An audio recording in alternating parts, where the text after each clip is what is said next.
Welcome to the Get Over Yourself podcast.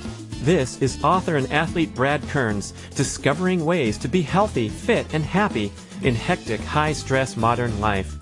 So let's slow down and take a deep breath, take a cold plunge, and expertly balance that competitive intensity with an appreciation of the journey. That's the theme of the show. Here we go.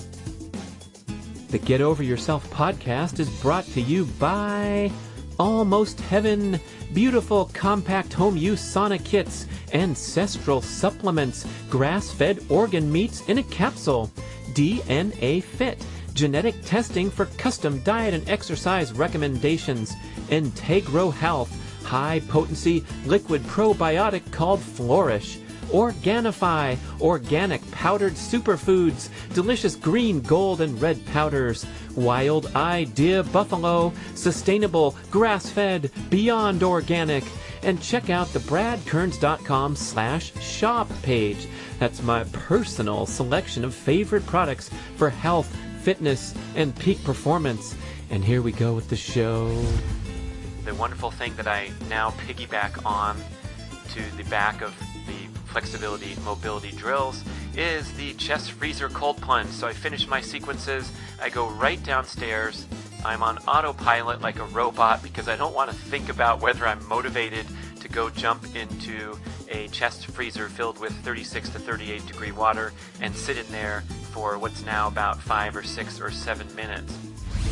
So this is all part of the benefits of developing the focus and resiliency to do something that's advocating for your health. We know there's a ton of health benefits to cold exposure. If we just succumb to the powerful forces of the digital world, the hyperconnectivity and technology, it messes with our brains. Don't take my word for it.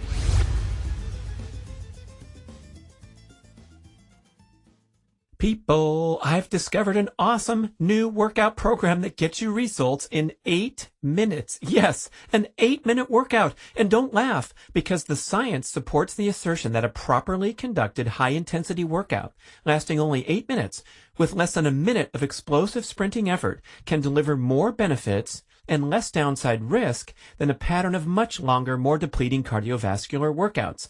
It happens with Carol.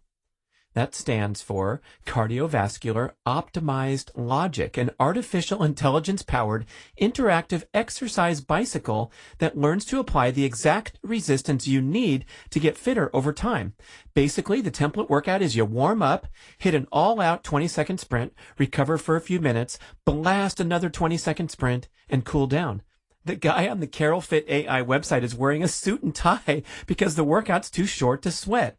Yes, it's hip and slick and high-tech, but it's also legit. The sprinting elicits a cascade of hormones into the bloodstream that prompt fitness breakthroughs and turbocharge fat metabolism around the clock. I tracked these guys down and got involved because the protocol aligns beautifully with my fondness for micro-workouts and minimizing cellular damage by limiting your sprints to only 20 seconds. The Carol Fit AI website explains everything with simple graphics and videos, and you will get drawn in because it's time to reject the no pain, no gain mentality and conduct workouts that are safe, effective, and give you the most return on investment. Much less time than you think to get awesome results. CarolFitAI.com. Let's talk about the wonderful benefits of a morning routine. I can't believe I'm the guy to talk about this subject because I'm not much of a routine person in any way in my life. Self-employed, self-motivated, self-directed, self-actualizing, self-everything, full of myself, getting over myself. But routine has never been my strength or I guess my inclination. But in recent years, I threw together this little fitness routine and then threw in the cold exposure routine. And I have to say, it's been life-changing. It's been wonderful. I'm so happy to speak about it. I'm happy to stand here proudly to say that I actually do what I say I do every single day without fail, no matter what. And that, for me, is a big accomplishment because I'm so easily distracted or disengaged from something that starts out as a habit or a routine and just drifts away over time. I know a lot of us are like that, and some other people are a little more regimented and focused and linear in their behaviors. So maybe you already have a bunch of great routines in place. But especially first thing in the morning, it's really time to take control of your day and your life, and has so many downstream positive benefits, psychological implications for the mindset that you create as soon as you wake up. For me, I like the fitness aspects of what I do, but again, we're talking about the big picture here of establishing any kind of morning routine that involves patterned behavior that doesn't require a lot of thinking. So it's an automatic routine where you just go and do it. You don't have to get creative or think of a new thing to do every day. You do the exact same set of methodical behaviors, so there's minimal psychological effort, mental effort expended. You're just sort of on autopilot, doing something that's good for you, that's advocating for yourself, your health, your fitness, your state of mind, and just lock it into place. Through repetition and endurance. That's how we create habits, through repetition and endurance. So it's really important to make this commitment to do it every single day, no matter what. If you do something 6 days out of 7, that's good, but it's not a habit, right? And then you have a chance to unwind. We know this from great diet patterns that we've been on, or exercise kicks where you're going most weeks to the gym or whatever the statement is, and they have a way of unwinding. So we want something that's highly sustainable, unlike a lot of the commentary, the programming out there where people are asking you to, my favorite one was a guy who had a YouTube video, a viral YouTube video with millions of views. It must be some sort of known person, and I somehow stumbled upon it because it was on the topic of morning routine, and I think his list was 12 things, and the last one, or the second to last one, was meditation, and don't worry, it's only 20 minutes. So I'm envisioning in my mind from people I know that have busy lifestyles, families, kids to get ready for school, that he just cut off like 94% of the population that's too busy to devote only 20 minutes to the 11th thing on their list of 12 things to do every day. So what I do instead is a minimal flexibility, mobility routine, the exact same thing every morning, and I do it as soon as I get out of bed, particularly before reaching for my phone or engaging with the world in that manner. And we're going to talk about that in much greater detail later.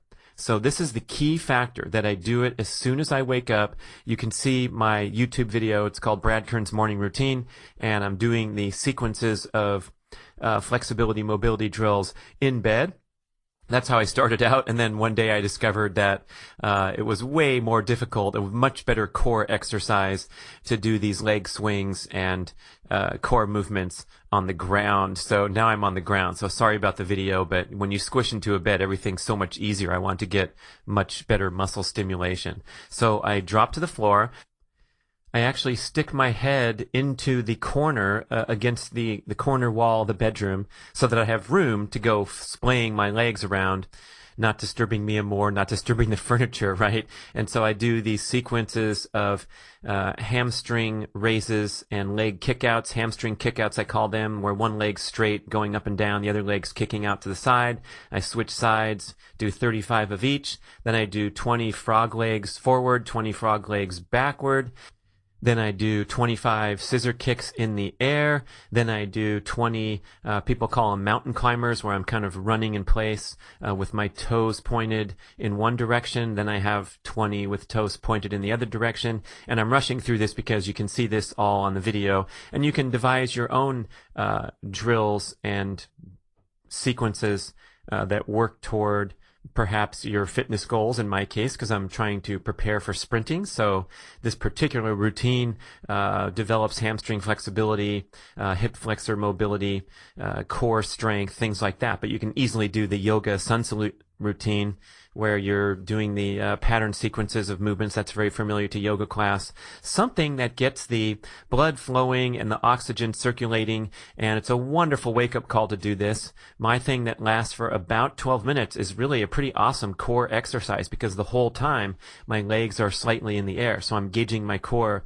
the entire duration. And I feel like completing this every day, even though it's 12 minutes, you can't really call it a workout. It's not super impressive. It's the first thing I do. It's not super strenuous, but it puts my body at a higher platform from which to launch my formal workouts. So I really think it's made a huge difference, making me fitter and more resistant to injury and breakdown, because it's happening every single day. So I finished with those mountain climbers, those running in place things, and then I do an extremely difficult back bridge from yoga, where my toes and my hands are the only thing touching the ground, and I form my body into a complete arch, like the Gateway Arch of St. Louis, or the arches in the National Monument. And that one's pretty tough on the lower back. It's taken me a while to work up to it, and I actually strained my back doing it last month, so I'm rethinking that. I might do that later in the afternoon when my body's more warmed up. But in any case, mentioning that last part, because I do the exact same thing, but I will modify it over time. I'll throw something in, maybe take something out, and then that becomes the pattern behavior that I don't really have to think about it as I go through the sequences. The cool thing is I'm counting, just like I reported to you, so my mind is occupied on what's going on at that present moment. I'm not thinking about my busy day ahead or any other thoughts going through my mind. I'm not listening to a podcast. I tried that a couple times, and it doesn't work, because really you want to be mindful about this whole thing and just go through the count. So what's that like? That's a form of meditation. I just happen to do it through the channel of physical exercise, but I'm being mindful and present and putting my mindset into a proactive state, which will benefit me, theoretically, for the rest of the day.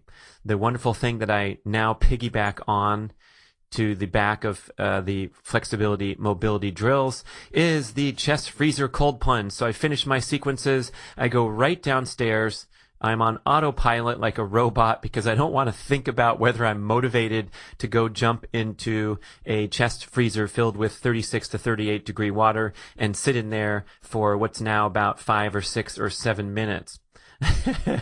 So this is all part of the benefits of developing the focus and resiliency to do something that's advocating for your health. We know there's a ton of health benefits to cold exposure. It's a hormetic stressor, a brief natural stressor that stimulates a desirable spike in fight or flight hormones. You get a profound boost in the mood elevating and focusing hormone and neurotransmitter known as norepinephrine.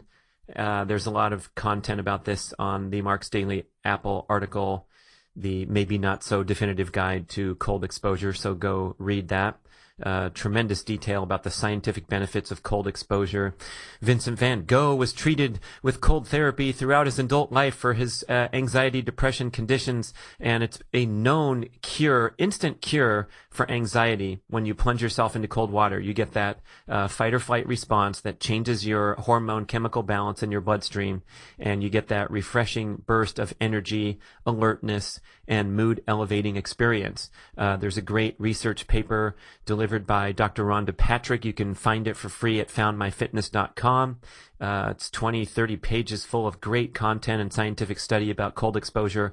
One study revealing that an exposure period as short as 20 seconds in 40 degree Fahrenheit water can stimulate a burst of norepinephrine that lasts for over an hour, a 200 to 300% increase in baseline levels. I get all into this in a podcast devoted to the topic of cold exposure, and also check out my video on YouTube called Unfrozen Caveman Runner.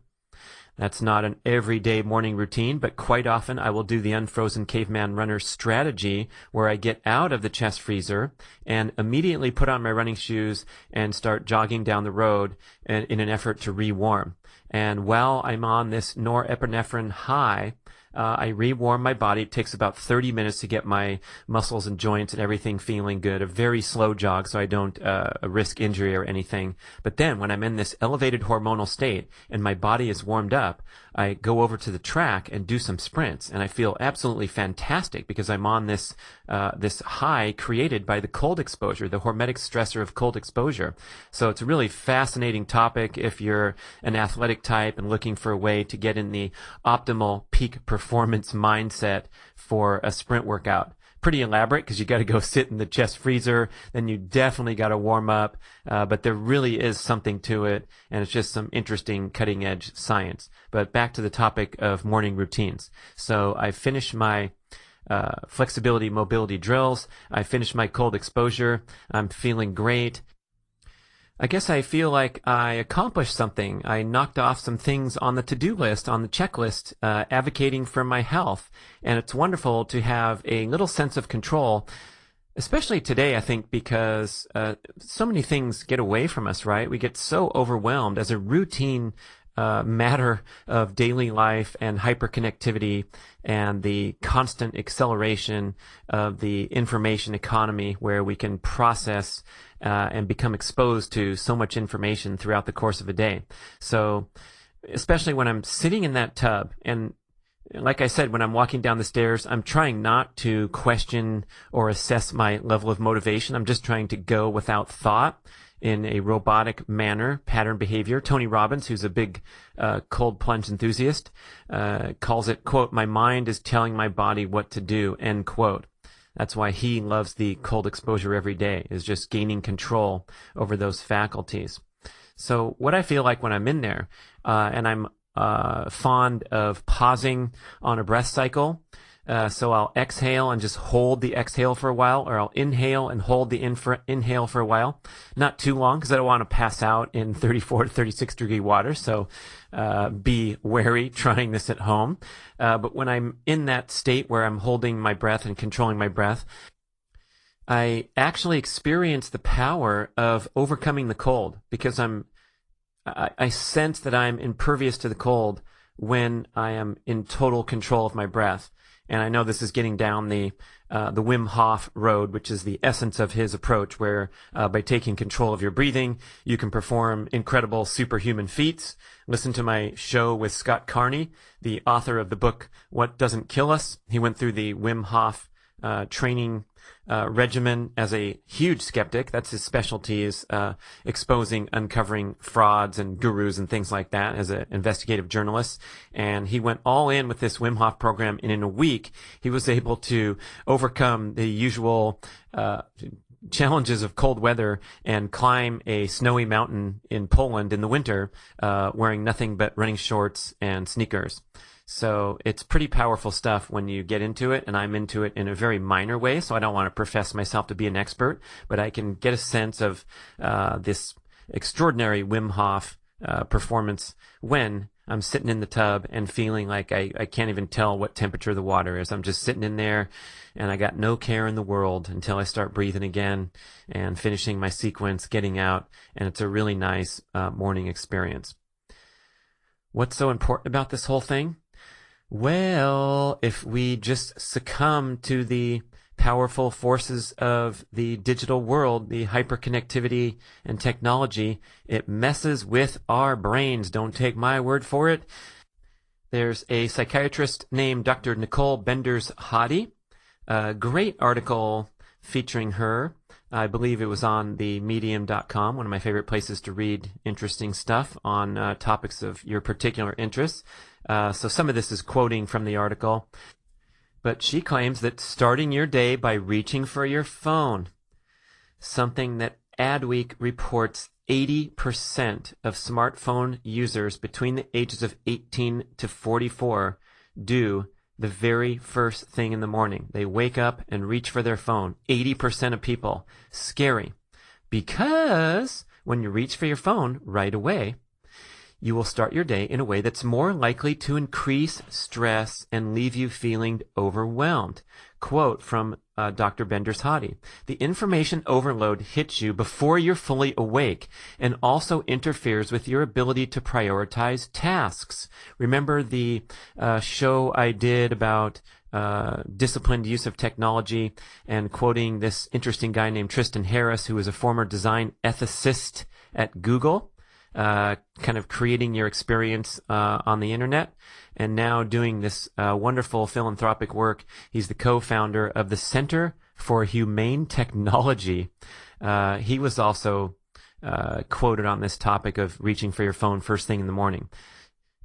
Quote, it frames the experience of waking up in the morning around a menu of all the things I missed since yesterday.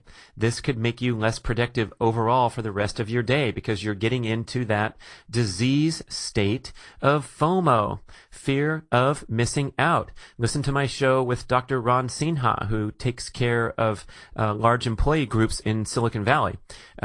Perhaps the most affluent working population anywhere in the world as a group, right? The median salaries in Silicon Valley over 6 figures, like 2.5 times that of the national average. Median home price is $1.3 million for a simple basic starter home, you might call it, in other areas of the country. So these guys are on the fast lane, on the fast track, making high incomes, but nevertheless suffering from FOMO at an epidemic rate so severely that Dr. Sinha has identified it as an actual physical disease with symptoms. Would it have you high blood pressure, bad blood markers, insulin resistance, things that are connected to their constant levels of high stress? Scary stuff. Anyway, so back to Harris, talking about feeling less productive because you get into that FOMO mindset. Remember, he was talking in the other show I did about the way that social media and app developers design their products in an effort to get you addicted. The more time you spend engaging with social media and with apps, the more advertising revenue the providers are going to earn. Remember, that's what's the foundation of all this stuff, starting from Google, Facebook, whatever. Yes, they have their service, but it's mainly built on the inference of advertising revenue, provided you spend a lot of time there and continue to click, and then click over to the ad eventually. So they're trying to hijack our brains. They're trying to control our minds and our attention spans by luring you in deeper and deeper. That's why reaching for the phone, first thing, your phone is basically built to make you feel like you need to be notified by constantly updating you on things that aren't always important or necessary for your life. It's distracting, it derails your focus, and it can make you feel like you're somehow, quote, missing out when you aren't looking at your phone. FOMO, or as Tristan Harris calls it, FOMSI. FOMSI. That would be fear of missing something important. Here's quoting from the Median article. Harris has spent years on this research of how the apps and the social media portal developers are very, very brilliant people, right? These are the highest performing software engineers anywhere in the world, making the highest incomes, and they're deviously sorry, but they're figuring out ways to get you engaging longer with the platforms. A great example that I remember from the previous article I covered that was featuring Harris was when you have the adding of a friend to your Facebook group. So you meet somebody in real life and say, oh, yeah, let me add you as a friend, and you go and put their name in and add them as a friend. And in the course of doing that, you are obligated to answer numerous friend requests that came to you. So you are going for a proactive reason to add a friend to your group, and they make you react to all kinds of stimulus and demand. Okay, so just know that going in, right, that we're dealing with people who are trying to get us addicted. So 80% of us would be benefiting from thinking about our morning routine and compare and contrast back to some goofy guy with his head stuck into the corner of the room, flipping his hamstrings and kicking out his adductors first thing in the morning, and his mind is just counting 1, 2, 3, 4. Doesn't seem like fun to you? I don't know, man. I feel like grabbing for that phone because obviously we can all relate to that experience of disengaging from our present reality and whatever we're doing. Sadly enough, when we're having an interpersonal conversation, a one-on-one or a group conversation with real live people in front of us with smiling faces and engagement and energy in the room, and then something interferes like a text message ding, and all of a sudden you're down a rabbit hole, especially if it's a negative experience that's floating over the text message, an alarming or an urgent matter that really pulls you out of your live engagement. And yes, some of this stuff is important. Some of this stuff has been able to advance society, right? My sister can take her dogs for a walk in the neighborhood in Modesto while being on call for labor and delivery at the hospital 3 minutes away, where in the old days, I suppose, if there was only landlines, the poor dogs wouldn't be able to get their walk. That would be terrible because these guys deserve their walk. She'd be locked to the landline phone if she was on call for labor and delivery. So we use technology to our advantage. It makes our life better, but we have to be highly, highly aware of the propensity to mess with our heads, especially first thing in the morning. Dr. Bender's-Hottie studies this stuff, people. And she says, leave those emails and text messages for later in the morning and do something proactive as your first engagement. Could be anything. She mentions doing mindfulness meditation.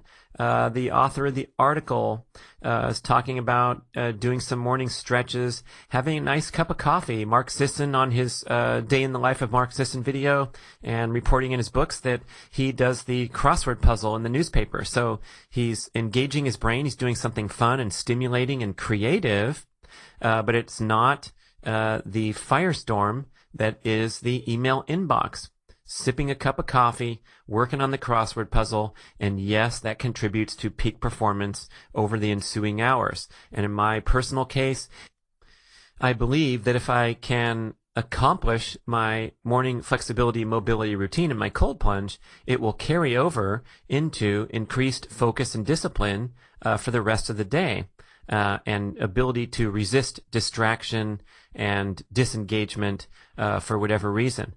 I'm going to admit that I'm not perfect and not anywhere close, and I still have the email inbox interrupting my flow when I'm trying to focus on peak performance tasks. I went so far as to ask Seth Godin a question about this during our podcast, trying to keep the show interesting and keep it real. And I said, Seth, what do I do? I'm trying to write a book and focus on this book and be in my highest peak performance mode. But this email inbox keeps distracting me, and I feel like I have to engage with it because people are counting on me. I'm working in a team environment, and what do I do about that? He's the marketing expert, but also the efficiency and peak performance expert. And he said, turn that shit off, man.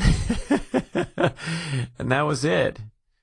Why do you need to elaborate? Just do it. So, if we can stimulate lifestyle change here, consider leaving that phone alone first thing and having your first act be something in favor of your health, fitness, proactive mindset instead. Create your own routine of flexibility, mobility, do the yoga sun salute, do something like I'm doing on the ground if you're an athlete, or just get up, take a walk outdoors, get some fresh air, perhaps leash up your dog and go for a 10-minute walk as your first thing that you do every single morning, and then get into the mix and take care of the business that you need to take care of. Thank you for listening. Oh, and if you like the show, I know it's a huge hassle to take a couple minutes to do this, and it is an elaborate process. If you listen on iTunes, you have to go onto the desktop version of iTunes and find my podcast in the search bar. It's called Get Over Yourself. And then once you find the podcast, you can click on the menu that says ratings and reviews, and then it opens up your opportunity to leave a review. I know, completely painstaking, but having positive reviews on iTunes helps the program get noticed by more people. And if you listen to podcasts on some of the different apps, I just tried a new one, heard some good recommendations about it, called Overcast. I've also been using Podbean. These are apps that will play the podcasts for you, just like Apple Podcasts, but they have some interesting, better functionality. So try those out. And the cool thing about those is you can leave a review on those peripheral podcast players, and you might be the only person. So you can shape culture much more powerfully than if you're joining the many, many others who engage with Apple, the most prominent player of podcasts, or Google Play is coming up with a lot of listeners too. So wherever you're listening to the show, thank you so much for your support. Love to hear your feedback too. getoveryourselfpodcast@gmail.com. Da-da-da-da-da. Thank you for listening to the show. We would love your feedback at getoveryourselfpodcast@gmail.com. And we would also love if you could leave a rating and a review on iTunes or wherever you listen to podcasts. I know it's a hassle. You have to go to desktop iTunes, click on the tab that says ratings and reviews, and then click to rate the show anywhere from 5 to 5 stars. And it really helps spread the word so more people can find the show and get over themselves, because they need to. Thanks for doing it. Joovv, Joovv. They are makers of the finest quality red light therapy devices. You've heard of these things? They're pretty awesome. You stand in front of a console of red lights hung on a wall or off a door, and they are emitting specific wavelengths of near-infrared and visible red light that are known to enhance cellular energy production and regeneration. This is not goofy body hack crazy time, because the protocol of red light therapy has been substantiated by many scientific studies and has been used in beauty salons for years to help fight wrinkles. Here's some science about red light therapy. When you expose yourself to the correct wavelengths of red light, it helps your cells produce more ATP energy and also to clear waste products more efficiently by mobilizing nitric oxide trapped in the mitochondria and allowing oxygen to return to the cell and increase ATP production. Yeah, baby, Joovv time! Now, you know I only do ads for stuff I'm really into and I really use, and I've been using a small handheld red light for a few years now, which I place down the front of my pants with the specific goal of testosterone optimization. But Joovv is taking your red light game to the next level with total body red light therapy. So you get these wonderful therapeutic benefits with just a few minutes a day of use. If you do nothing else, please go over and check out their extremely informative website. You'll learn all about red light therapy. They're really committed to education. And if you go to joovv.com/getoveryourself, you get a free gift when you place your order. Joovv.